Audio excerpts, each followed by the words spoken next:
DXDC Radyoman Report.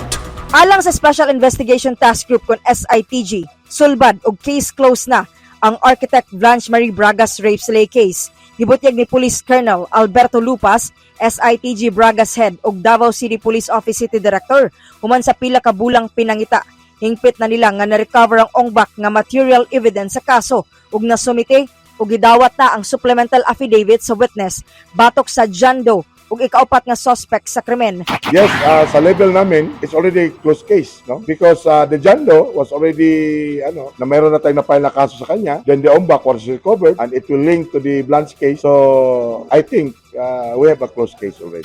Kampante si Lupas nga strong case kini ug dili ma-dismiss sa korte base sa mga gipang sumiti nilang mga ebidensya ug mga pamahayag sa witnesses batok sa mga suspect nga igong makabarog sa trial. Sumala kang Lupas, anaa pa sa City Prosecutor's Office ang kaso ug magpaabot lang sila sa notice of hearing. Gibutyag ni Lupas, napahibalo na usab ang inahan sa biktima ug depende na lang kanila kung masatisfy sila sa kalambuan sa kaso tungod gihimo nila ang ilang trabaho sa pagtunol sa hustisya.